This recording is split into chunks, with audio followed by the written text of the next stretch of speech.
Salut, j'espère que ça va chez vous. Je voulais un petit peu parler avec vous, vous dire ce que le Seigneur a fait dans ma vie. Je crois que cette vidéo va aider quelqu'un et je crois assurément que ça va même libérer. Je voulais témoigner comment le Seigneur m'a délivré et même libéré d'une certaine souffrance dans laquelle j'étais emprisonnée.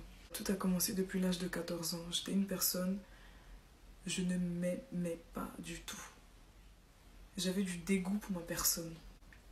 J'avais pas confiance en moi. Je me trouvais vilaine, moche même.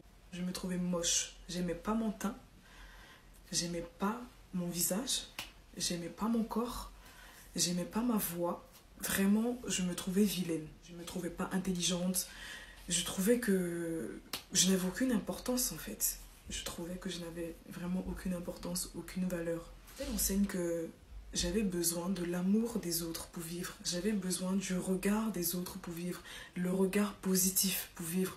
J'avais besoin des compliments des autres pour vivre, me sentir bien en fait. Me sentir bien dans ma peau. C'était vraiment quelque chose de dur. Quelque chose de dur. Pourquoi j'ai dit dur?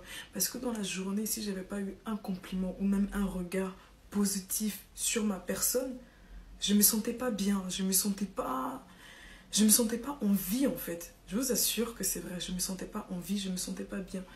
Je me sentais inutile. C'était vraiment quelque chose de dur. Je vais vous expliquer une anecdote. Je me baladais en fait en centre-ville avec une sœur à moi. Et dans notre balade, on a croisé une jeune fille de peau noire. Noire comme moi. Vraiment noire et belle. Et je la trouvais belle, je la trouvais magnifique, je la trouvais unique. C'est pour vous dire à quel point je me comparais aux autres filles qui avaient la même peau que moi. Je la trouvais vraiment sublime. Et j'ai demandé à ma soeur qui était avec moi, je lui ai dit s'il te plaît, va voir la fille en question et demande-lui ce qu'elle met sur sa peau. Demande-lui sa gamme parce qu'elle a un trop beau teint et tout. Et j'en passe, pour celles qui me connaissent, elles pourront vous dire, elles pourront témoigner et affirmer ce que je vous dis.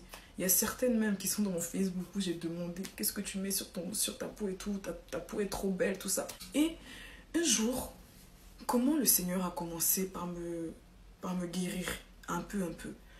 Je parlais avec une ancienne et deux sœurs de l'église. C'était au mois de juillet, il y a 2 ans. Il y a une des sœurs qui m'a dit, Christelle, comment tu peux ne pas t'aimer en fait? Comment tu peux ne pas voir comment tu es? J'étais choquée. Parce que la femme qui me disait ça, la sœur en question, c'est une très belle femme. En fait, j'étais choquée, pas parce qu'elle m'a dit que je suis belle, mais j'étais choquée parce que je me suis dit, mais en fait, pendant combien de temps ça va durer? Comment les autres me voient? Qu'est-ce qu'ils trouvent en moi, en fait? Et quand je suis rentrée à la maison, cette discussion m'a un peu bouleversée. Ça m'a un peu... Je suis rentrée dans ma chambre. J'étais assise sur mon lit. J'ai dit, mais attends. Elle est vraiment sérieuse quand elle a dit ça. Et au fond de moi, en fait, j'ai eu... Je sais pas comment vous expliquer.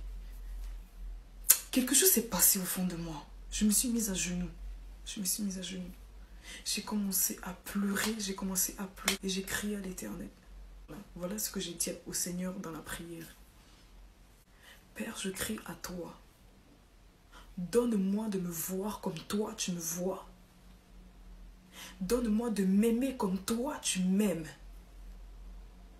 J'ai besoin de toi. Enlève ce voile, ôte ce voile de mes yeux. Et change mon regard sur ma personne. Change mon regard sur ma vie. C'est comme ça que j'ai prié. 1 semaine, 2 semaines, le changement a commencé à se faire. Je ne me voyais plus pareil. Des gens pourront témoigner.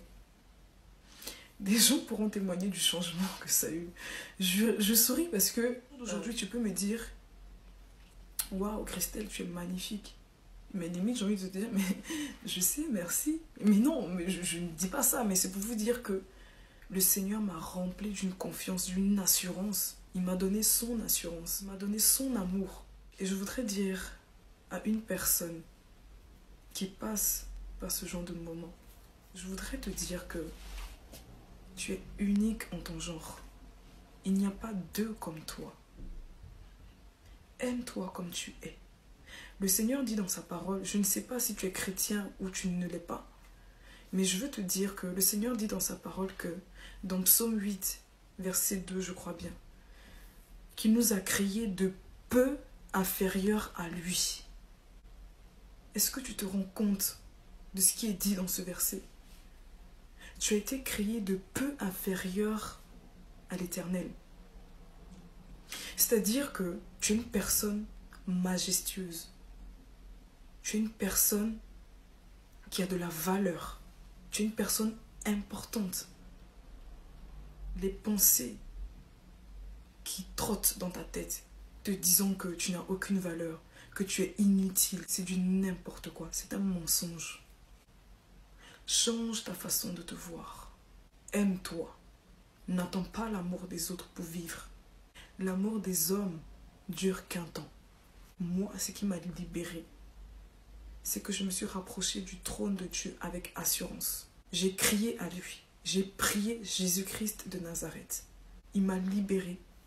Aujourd'hui, je suis capable de sortir la tête haute. Sans pression, je m'aime.